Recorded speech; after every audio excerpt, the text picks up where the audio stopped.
Okey, Assalamualaikum warahmatullahi wabarakatuh dan selamat sejahtera. So, hari ini kita akan melihat kepada topik perkongsian, iaitu fokusnya lebih kepada akaun semasa. So, dalam tajuk ini saya akan menyentuh apakah itu akaun semasa. Lepas tu macam apa butiran-butiran yang terlibat di dalam akaun semasa, dan juga apakah catatan dia, debit ataupun kredit. Okey, apa itu akaun semasa? Akaun semasa ini ialah suatu tuntutan perkongsi terhadap perkongsian dan tuntutan perkongsian terhadap perkongsi. Okey, kalau baca ayat memang nampak macam tak faham kan? Okey, tapi nampak kan dekat situ saya ada letak gambar orang, ada gambar bangunan, itu macam syarikat dengan perkongsi lah. So, maksudnya apa yang perkongsi bagi kepada perkongsi, apa perkongsian berikan kepada perkongsi sebagai ganjaran ataupun apa yang sepatutnya diterima oleh perkongsi dan apa yang sepatutnya dikurangkan.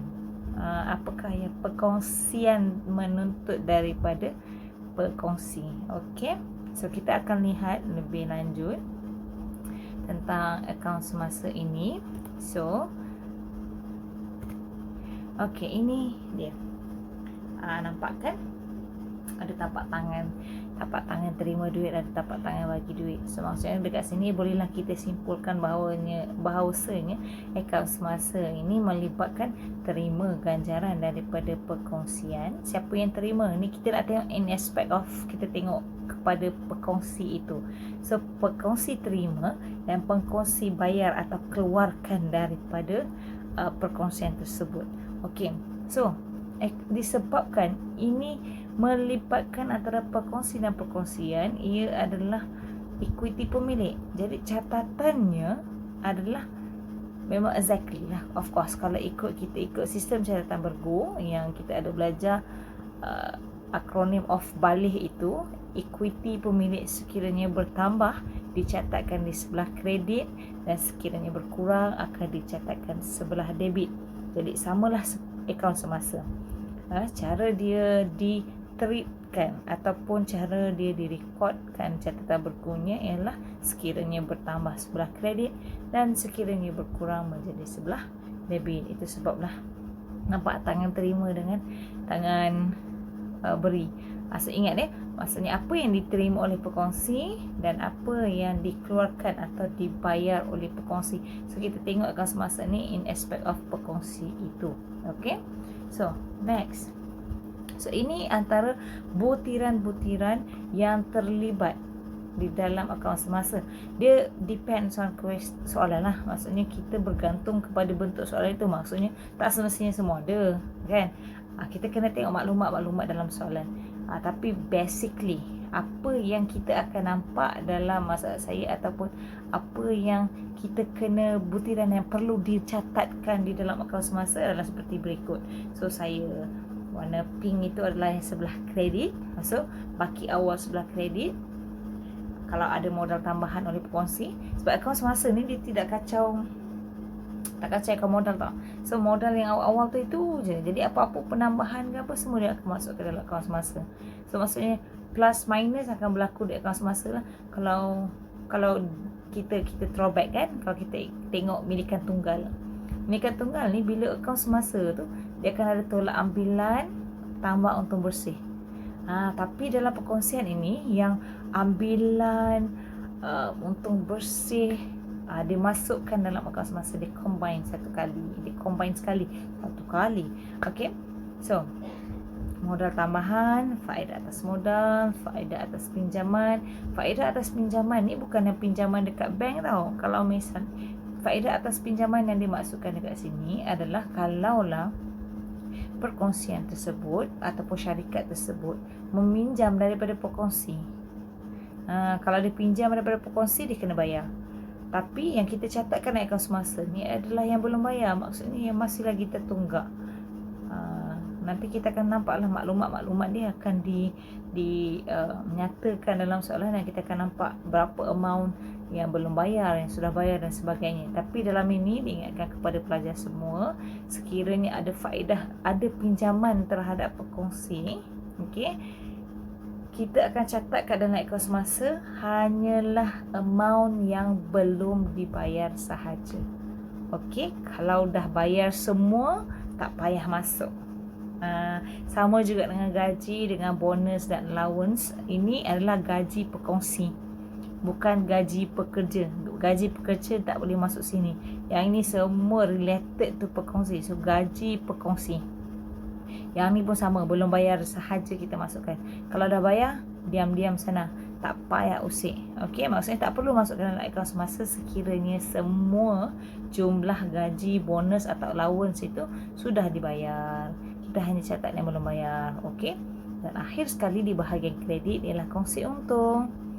Okey, kongsi untung ni bila kita dah calculate nanti, selepas kita mengira akaun pengasing untung rugi, dia ada balances itu. Balances itu akan dibahagikan mengikut nisbah ikatan perkongsian. Nah, kalau dia kata bahagi sama rata, maksudnya 1/2 lah, setengah-setengah. Kau setengah, aku setengah, macam tu. Kalau dia ada 2 perkongsi, perkongsian ni kamu tahu kan, perkongsian ni bahawasanya dia adalah milikan organisasi yang mempunyai pemilik yang lebih daripada satu, maksudnya 2, 3 atau 4 dan sebagainya. Okey, so kita ada belajar dalam bab 1 dekat 4 tu ya, yang kita punya ciri-ciri organisasi perniagaan. Okey, so kita lihat pula sebelah debit side. Debit side ni jangan lupa dia mengurangkan akaun ini ya. Jadi baki awal debit, sekiranya perkongsi ada baki awal yang debit, biasanya macam mana saya nak tahu? Cikgu nak tahu macam mana benda tu baki awal ke atau sebagainya. Kita tengok pada tarikh. Kalau tarikh itu tarikhnya awal, maksudnya kan kita ada tempoh perakaunan. Biasanya kalau kita buat soalan exam ni, tempoh perakaunan ni takes a year, ambil masa 1 tahun. Jadi contohlah kalau saya kata tahunnya bermula 1 Januari 2020, dan mestilah bila akhir tahun 31 Disember 2020. Jadi sekiranya baki awal itu ditulis akaun semasa 1 Januari 2020, maksudnya itu baki awal. Okey, maksudnya dia ambil tarikh awal bagi tempoh perakaunan sesebuah perkongsian tersebut. Okey, so nanti kita akan tengok soalannya. Seterusnya ambilan, macam biasalah, ambilan memang kredit debit side. Faedah atas ambilan, biasalah. Bunga lah katakan, mana boleh ambil free-free, mestilah dikenakan bunga. So ini adalah tuntutan ataupun yang perlu dibayar, dikeluarkan oleh pekongsi tersebut. Dan last sekali ialah kongsi rugi. Biasalah bila rugi mengurangkan akaun pekongsi tersebut. Okey, mari kita lihat contoh soalan. Mungkin contoh soalan ni tak apa jelas lah. So kalau tengok biasanya kalau saya jawab contoh soalan ni, saya ni bila jawab je, saya akan pergi terus anda dikehendaki menyediakan apa. Saya tak pergi dulu baca satu-satu, sebab sekarang ni kita nak kena fokus kepada apa yang kita nak ni kan. So lihat dekat bahagian C, anda dikehendaki menyediakan akaun semasa perkongsi berwangan. Maksudnya berwangan ini nanti bila kita buat akaun semasa ini digabung sekali. Gabung. Kalau misalnya dia ada 2 perkongsi, maksudnya kolom tu mesti ada 2 kolom nama perkongsi tu. Okey, jadi saya akan tunjuk, furthermore saya akan tunjuk lagi lah. So kamu tengok markah di 11 markah. So banyak sangat markah ni. So student mesti tahu, sebab ini macam kiranya core lah kepada soalan 25 markah. Macam tu lah cerita dia. So biasanya kalau kamu lihat soalan ni, biasalah soalan Fazira dan Dini. Saya bacakan soalan lah. Fazira dan Dini ialah pekongsi dalam perkongsian Fazira dan Dini Resources yang menjalankan perniagaan pemprosesan ayam segar yang beroperasi di Duyung Melaka. Ikatan perkongsian menetapkan perkara berikut. Okey, student, pelajar-pelajar sekalian, di sinilah di mana pentingnya kita nak tengok kita punya butiran-butiran yang akan dimasukkan ke dalam akaun semasa. Butiran-butiran dalam ikatan perkongsian inilah sebenarnya yang kita nak masukkan di dalam akaun semasa. Jadi kena tengok betul-betul. Masa ni lah kita kena ambil di sini. Lepas tu dia ada bagi baki-baki ni. Baki-baki ni kenapa? Sebab kita mestilah bila nak kira, kita kena tahu baki awal, ada tak yang dah bayar, ada tak yang belum bayar. Dan akhir sekali dalam soalan dia akan bagi maklumat tambahan. So just in case kita perlu lihat apa-apa yang berkaitan dengan kita punya butiran-butiran tadi yang untuk akaun semasa ini ada dalam maklumat tambahan, kita akan ambil. Okey? So jom kita pergi kepada soalan yang pertama. Okey. Ni yang saya dah highlight baki awal. Of course lah, kita kena tengok dalam akaun semasa. Kita kena tengok ni yang saya kata tadi, 1 September 2017. Sebab apa? Dia punya baki dia pada 31 Ogos 2018. Nampak kan? 1 September 2017 dan end up 31 Ogos 2018. So maksudnya akaun semasa dalam yang baki-baki ni, maklumat yang diambil daripada buku perniagaan ini adalah baki awal bagi akaun semasa. Tengok, dia ada baki sebelah debit, ada baki sebelah kredit. So dekat sini kita ada dua pekongsi, Fazirah dan Dini. So Fazirah ada 40,800, manakala Dini ada 12,000 sebelah kredit. So simple, sebab dia baki sebelah debit, kita akan catat sebelah debit. Kalau baki di sebelah kredit, kita catat sebelah kredit. So how? Okay, ni saya Cikgu Ombak buatlah warna lain-lain tu menunjukkan debit side dan credit side supaya kita nampak dengan jelas. So warna merah tu saya catat lah. Biasalah kita kena catat, mestilah ada tajuk, mesti yang ni ialah namakan sebagai akaun semasa berwangan. Bukan beruang tau, berwangan. Okay, so berwangan. Kalau misalnya first column kita taruh nama pekongsi Fazirah, so di other side of kalau credit pun kita kena taruh nama Fazirah juga. Dia tak boleh terbalik. So mesti column yang sama, kena ingat benda tu ya. So tadi sebab baki awal September 1 2017, so itu sebab ke atas tu saya tulis 2017 September 1. So Fazirah baki dia sebelah debit side, okay, dan Dini sebelah credit side. So saya catat, nampak kan yang warna merah tu kan, 40,800 dengan Dini 12,000.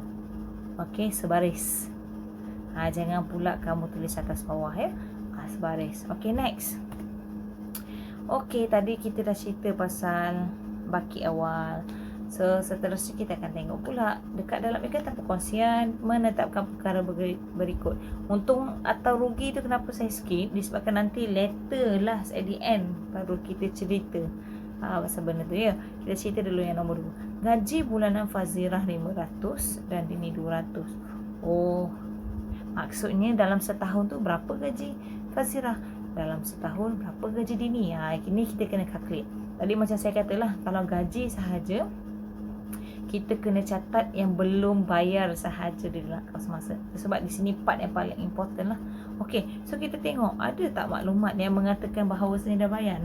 Ada tu dalam maklumat yang diambil daripada buku perniagaan. Sudah gaji Fazirah dan Dini sudah dibayar 5,000 dan 2,000. Dia dah bayar 5,000 dan 2,000. So maksudnya nanti kita tengoklah berapa yang belum bayar. Adakah semua jumlah itu sudah dibayar? Ceng. Ataupun adakah ada yang belum bayar? Cikgu, ada pula highlight biru tu. Kenapa highlight biru tu? Bonus tu. So kita akan tengok nanti. Tadi kan dia tak cerita pasal bonus kan? Dia tak cerita pasal bonus, betul? Dalam maklumat tambahan sebenarnya saya pun lupa nak copy paste gambar kat situ. Dalam maklumat tambahan pun tak ada cerita pasal bonus ni. Maksudnya sebenarnya warna biru ni nak kata bonus ni dia memang dah fully paid, dah bayar. Kalau dah bayar, buat tak tahu je, jangan masuk dalam akaun semasa. Dalam akaun semasa hanya yang belum bayar sahaja. So bonus ni pastikan bila nak tahu dia dah habis bayar ke belum, kena tengok dekat atas. Maksud saya dekat ikatan perkongsian ataupun dekat maklumat tambahan, dia akan bagi tahu dah bayar belum, berapa banyak dia bayar, dan sebagainya. So bonus kita ketepikan. Sepatutnya memang ada kalau belum bayar, tapi disebabkan dah bayar semua, settle lah. So kita settlekan gaji. So calculation dia macam mana? Kena dikira secara berasingan. Sebab Fazirah dengan Dini dia lainkan gaji dia. So 500 dah 12 bulan, sebab setahun ada 12 bulan. So sepatutnya gaji Fazirah 6,000. Tapi tadi dalam baki tadi, dalam buku perniagaan, maksudnya yang telah dibayar, dia catat di situ 5,000. Maksudnya dia ada balance lagi 1,000. balance lagi 1,000 yang dia akan masukkan ke dalam akaun semasa. Lepas tu kita kira pula Dini 200 sebulan, darab 12 bulan, so 2,400, tapi dah bayar 2,000, so ada baki lagi 400. Maksudnya tinggallah 1,400 bagi Dini. So macam nak catat, sebab gaji apa, siapa terima? Pekongsi terima. Kalau terima maksudnya tambah, kan?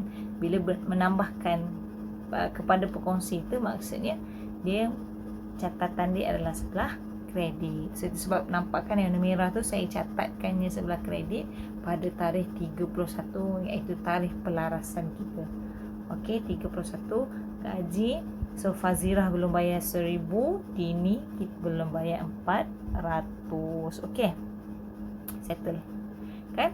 Okey, so ingat, gaji yang menerimanya adalah pekongsi, jadi menambahkan akaun pekongsi. So tambahlah, kita catat sebelah kredit. Okey, next. Faedah atas pinjaman pekongsi 8% setahun. Okey, tak ada maklumat tambahan lain ke? Kita tengok. Oh, dia ada bagi faedah atas pinjaman. Dia bagi pinjaman. Dekat dalam ni tak ada langsung maklumat tentang faedah atas pinjaman. So maksudnya tak ada maklumat dia. Kita check pula. Oh, ada dalam maklumat tambahan. Maklumat tambahan ada. Dia bagi tahu dah bayar 3,400. Marilah kita kira. So faedah atas pinjaman Fazirah 8% tadi kan dia bagi tahu. So diorang ni perkongsian telah meminjam daripada Fazirah sebanyak 50,000. So dikalkulatkan, dikira-kira dapatlah 4,000. Dan dalam maklumat tambahan tadi dia cakap telah dibayar 3,400. Maksudnya ada 600 lagi yang belum dibayar. Jadi maksudnya dalam akaun semasa ini kita hanya catat yang belum bayar sahaja. Okey, jawab soalan saya. Faedah atas pinjaman ni nak catat sebelah debit ke kredit? Fikir, nak catat sebelah debit ke kredit? Apa kesan dia? Apa kesan dia kepada Fazirah? Fazirah terima ke Fazirah yang bayar? Faedah atas pinjaman ni Fazirah yang terima ke atau Fazirah yang bayar? Sebab sekarang ni perkongsian yang pinjam daripada Fazirah. So siapa bayar siapa? Yes, Fazirah terima. Jadi kalau terima, kita catat sebelah mana? Kita catat sebelah credit account semasa. Tengok. Okey, itu dia. Saya buat short form je perkataan dia. Tapi dalam exam jangan buat dia. Dalam exam pelajar semua tidak diizinkan, dibenarkan sama sekali untuk tulis FAP itu je. Kita kena tulis penuh lah faedah atas pinjaman. Disebabkan ia pinjam, faedah atas pinjaman ni adalah kepada Fazirah, maka kita catatkan di dalam kolom Fazirah lah, pada lajur Fazirah. Jangan tersalah catat ke kolom Dini. Perkongsian tak ada pinjam Dini. Tadi maklumat tadi perkongsian pinjam Fazirah je. Jangan pula pandai-pandai bahagi Fazirah setengah, Dini setengah. Tidak, dia hanya pinjam. Kalau dia kata pinjam Fazirah, pinjam Fazirah. Kalau dia kata dia pinjam Fazirah dan Dini, kita tengoklah berapa banyak dia pinjam Fazirah, berapa banyak dia pinjam Dini. Kita kira secara berasingan, tidak boleh combine dia punya jumlah. Maksud saya tidak boleh gabungkan jumlah itu menjadi satu. So dia mesti mengikut perkongsi tersebut. Okey, so catatannya bagi faedah atas pinjaman adalah sebelah kredit. Okey, next. Faedah atas modal ialah 2% setahun. Okey, nak kira nak ambil daripada mana? Sebab dia faedah atas modal, mestilah kita kena ambil daripada modal awal. Modal awal dia adalah 700,000 bagi Fazirah dan ini 300,000. Okey, simple. Maklumat tambahan tak ada. Jadi kita pergilah kira terus. So ini kiraan dia 2% darab 700,000 14,000, 2% darab 300,000 6,000. Soalan saya, faedah atas modal di mana catatan dia? Apakah kesan dia? Faedah atas modal, apa kesan dia terhadap pekongsi? Pekongsi bayar atau pekongsi terima? Okey, faedah atas modal adalah ganjaran yang diterima oleh pekongsi. Jadi kalau terima maksudnya tambah ke tolak? Tambah. Maka catatannya akan menjadi sebelah kredit. Debit pula tersyasyul. Sebelah kredit. Ingat akaun semasa ni macam akaun modal, equity pemilik. Kalau bertambah sebelah kredit. So untuk faedah atas modal Fazirah dan ini akan dicatatkan di sebelah kredit account semasa. So beginilah catatan dia. Saya macam biasa saya buat short form, make sure that student semua jangan buat tulis pendek-pendek macam ni. Kenalah tulis penuh faedah atas modal. So kalau Fazirah punya, masuklah amount Fazirah yang telah kita kira tadi. Kalau Dini punya, kita taruhlah amount Dini yang kita kira tadi. So Fazirah 14,000, Dini 6,000. Okay, next. Semua ambilan dikenakan faedah 10% setahun. Yang ini kena hati-hati sikit. Kadang-kadang kita kena tengok. Ni yang saya kata, kalau dalam soalan-soalan begini, tarikh bulan sangat main peranan. Okay, so ingat faedah atas ambilan 10%, 10% setahun. So ada tak maklumat tambahan? Okey, dia ada bagi. Tapi sekarang ni dia bagi diasingkan. Dini ada ambil 2 kali. Dini satu kali dia ambil bulan Mac, satu kali lagi bulan Jun. Yang ini kena careful. Lepas tu Fazirah ambil bulan Disember 2017. Tak cukup setahun. Bila tak cukup setahun, yang ini kena hati-hati. Kalau kita kena kira macam cikgu, macam mana cikgu tahu dia tak cukup setahun? Okey, tengok tadi kan kita ada cerita pasal baki-baki awal tadi kan. Inventory 1 September, modal 1 September, akaun semasa 1 September. Maksudnya kalau dia kira sampai Ogos cukup setahun. Tapi ni Fazirah buat ambilan pada 1 Disember, tak cukup setahun. Jadi kita kena kira. Kena kira berapa daripada bulan Disember sampai Ogos tu, berapa bulan je. Maksudnya dia charge dia untuk bulan yang kena tu je lah. Maksudnya bulan yang dia ambil tu. Sama juga dengan dia ni. Okay, so saya akan kirakan begitu. Tengok Fazirah dulu. Fazirah tadi dia pinjam 4,000. Dia pinjam pada bulan Disember. So saya pun kira lah daripada Disember sampai Ogos 2018. So 9 bulan semuanya. Jadi 4,000 jumlah yang dipinjam oleh Fazirah tadi, darab dengan 9/12. Sebab apa? Hanya 9 bulan daripada setahun. Jadi sebab 9/12 tu, nampak kan? Lepas tu darab dengan 10% faedah ataupun peratus yang telah dikenakan, faedah yang dikenakan ke atas ambilan 10%. So dah calculate, dapatlah 300. Okey, dia ni 2 kali buat pinjaman. Okey, diingatkan pelajar sekalian, jangan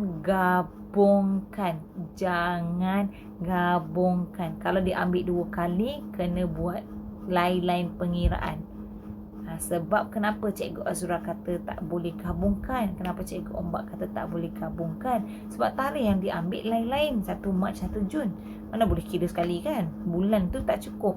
Betul? Unless 2 bulan Jun, boleh kita combine. Tapi sekarang ni Dini ni pertama kali dia ambil bulan Mac, yang second time dia ambil bulan Jun. Jadi samalah pengiraan dia sama macam Fazirah tadi. So bila kalau start bulan Mac sampai Ogos 6 bulan, sudah calculate 150. Lepas tu 5,000 pengambilan kedua bulan Jun. So 3 bulan je sampai Ogos, sudah calculate dapat 125. Faedah atas ambilan ni dah kira satu-satu, baru boleh combine jumlah dia. Maksudnya 150 tambah dengan 125, tambahkan jadi 275. Jadi faedah atas ambilan Dini 275. Kira kena asing. Kemudian yang dah kira asing-asing kena tambah sekali. Jangan pula letak berasingan ya, dia campur sekali. Okey. Nah, faedah atas ambilan. Debit ke kredit? Kesan dia. Siapa? Apa kesan dia terhadap pekongsi? Pekongsi terima ke pekongsi bayar? Yes, pekongsi bayar. Kan? Sebab dia ambil kan, ambil kurang kan. So kena lagi faedah atas ambilan. Jadi pekongsi kena bayar. Okey, jadi kalau bayar maksudnya kurang. Jadi kurang, kita akan catat sebelah debit account semasa. Okey, tengok. Itu. Di sini jangan lupa, bila anda kata kita dapat je faedah atas ambilan, ambilan tu jangan lupa catat. Ambilan mesti catat. So saya catat 31 hari bulan, ambilan 4,000 Fazirah, Dini 8,000. Cikgu kenapa 8,000? Yelah kan jumlah dia ambilan setahun dia. Memanglah dia ambil 2 kali lain-lain kan. tadi kita kira lain-lain tu sebab faedah atas ambilan. Tapi kalau kita combinekan berapa jumlah keseluruhan ambilan dia, 3,000 dengan 5,000 jadi 8,000. Sebab kita catat 8,000 di situ. Okey. So faedah atas ambilan yang kita kira tadi 3,000 dengan 275. Okey, settle kan? Barulah kita patah balik ni atas untung atau rugi dibahagikan antara Fazira dan Dini mengikut nisbah 3/2. Dia kira macam ni lah. Nisbah ni macam kita ada kek kan, sebiji kek. Kau ambil 3, aku ambil 2. So sepatutnya kiranya kek kita tu dah potong 5 kan. 3 untuk kau, 2 untuk aku. 1 untuk kau, 1 untuk aku. Maksudnya ada 2 bahagian kan. Maksudnya 1/2. Maksudnya sekarang ni kita kena faham macam mana nisbah ni kita nak tukarkan dalam bentuk pecahan supaya senang kita kira. So kan bila kita 3/2, 3 tambah 2, so 5. Maksudnya ada 5 bahagian. So kalau 3 jadi 3/5, 2, 2/5. Itu pecahan dia. Faham kan? Okay. So maksudnya nanti kalau dapatlah untung atau rugi, nanti kita akan bahagikan Fazirah tu 3 daripada 5. Dan Dini 2/5. Macam kek lah, kita potong kek. Okay. So saya dah kira dah sebelum ni pengasingan untung rugi. Dapat RM36,645. Dari inilah yang kita, dari jumlah inilah yang kita akan bahagikan. Kira RM36,645 itu adalah kita punya kek. Kek kita tadi nak kena bahagi 5. Kau ambil 3, kau ambil 2. Faham kan? Okey, so kita bahagikan kek, kita kiralah kek-kek tersebut. Okey. Jadi beginilah Fazirah. Nisbah kongsi 3/5 macam saya kata tadi lah, sebab nisbah asalnya 3/2. Okey. Darab macam biasa. So Fazirah dapat RM21,987 dan Dini mendapat 14,658. So kongsi untung. Sebab dia orang untung kan, jadi dia untung, jadi kita kongsi untung lah. So kongsi untung ini nak catat sebelah mana? Siapa terima? Yang terimanya ialah pekongsi. Jadi bila pekongsi terima, maksudnya dia menambahkan. Betul? Bila tambah, maksudnya catatannya akan jadi sebelah kredit. Oh, pandai anak murid saya semua. Okey. So tengoklah betul ke tahan tu ni. Kongsi untung. Cikgu, kalau kongsi rugi? Kalau kongsi rugi, kita catatlah sebelah debit. Sebab apa? Dah rugi kan? Rugi, siapa yang tanggung kerugian tu? Yang tanggung pekongsi. Jadi yang ruginya siapa? Pekongsi. Jadi pekongsi kena keluarkan duit untuk itu kan? Jadi nak kena keluarkan untuk itu. Jadi dia akan catat sebelah debit. Tapi disebabkan dalam situasi ini, dalam kita punya case study, kita punya soalan, ya, contoh soalan SPM kita ni, dia untung, jadi dia kongsi lah. So macam biasalah kita catatkan sebelah debit dan sebelah kredit untuk Fazira dan Dini. Okay. So, jadi segala butiran dalam ikatan perkongsian tadi, yang itu semua kita akan catatkan ke dalam akaun semasa. Tapi kena tengok juga lah maklumat tambahan. Just in case maklumat tambahan tu ada maklumat-maklumat seperti untuk allowance, untuk bonus. Okay. So cikgu selesai ke? Belum. Mana selesai? Ingat, akaun semasa ni kita kena imbang dulu. Kena imbangkan ada baki akhir. Baki akhir ini yang kita nak kena hantar ke dalam equity pemilik nanti, di bahagian equity pemilik penyata kedudukan kewangan. Jadi kita perlu tutup, settlekan dia. Okay. So kita akan mengimbangi ni. Sebelum mengimbangi, okay, yang ni yang tadi konklusinya. Okay, yang ni kita dah kira tadi Fazira dengan Dini punya. Okay, yang ni cuma conclusion je lah. So nanti bila dah dapat begini kan, bila dapat macam ni, kita kena tengok lah kesan dia negatif ke positif ke, debit ke kredit. Okay, so kita akan pergi. Ini cara nak mengimbangi akaun semasa. Masa nak mengimbangi tu, okay, jumlahkan semua. Kita jumlahkan sebelah debit, kita jumlahkan sebelah kredit. Maksud jumlahkan sebelah debit kredit ni, kalau Fazirah punya kita jumlahkan sebelah Fazirah dengan Fazira, Dini. So kalau tengokkan balance bawah yang saya highlightkan dengan warna merah tu kan, okey, jumlahnya ialah 45,100. Okey cikgu, macam mana saya nak taruh bawah tu? Okey, pastikan bila kan, contoh Fazira tu kalau kita kira kan, Fazira kalau sebelah debit side kita tambah Fazira punya 45,100 sebelah debit, sebelah kredit dia kurang dalam 1636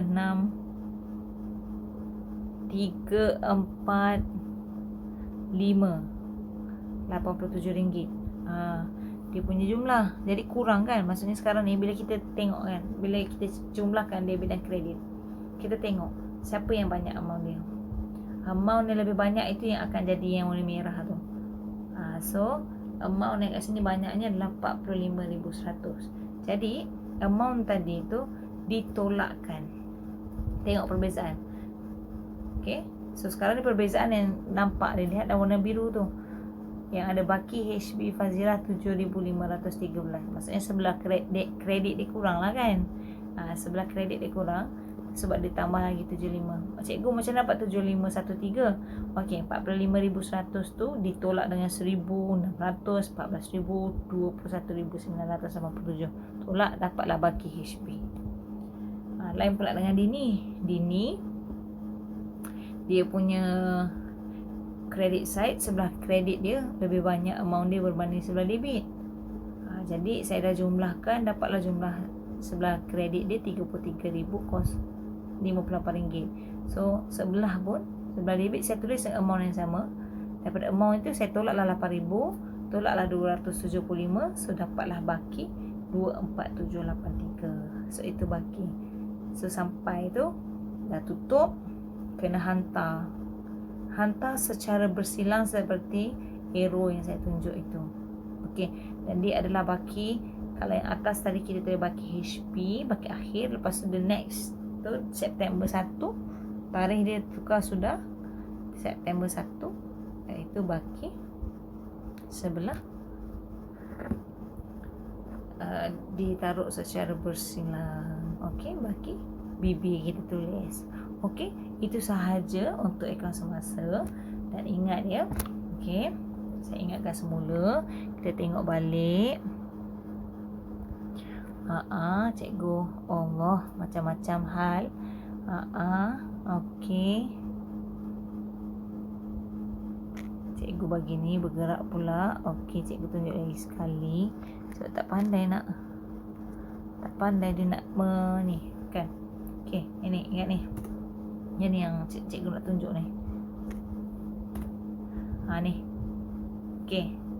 Debit kredit ni kena ingat. Pasal yang ni. Tadi nampak kan? Yang tadi kan bila kita letak tadi tu, modal tambahan tak ada. Yang ada faedah atas modal, faedah atas pinjaman, gaji. Bonus tadi dah habis bayar. Tu sebab tak ada tadi kita letak kan. So allowance ada. Dia tak cerita pun pasal allowance. Jadi tak payah letak. So tadi kongsi untung. Kongsi rugi tak ada lah. Kan? So maksudnya begitu je catatan dia. So kena ingat itu. So ingat ya, akaun semasa ini catatannya adalah equity pemilik yang kita tengok in perspective of apa yang diterima oleh pekongsi dan apa yang perlu dibayar atau diambil oleh pekongsi.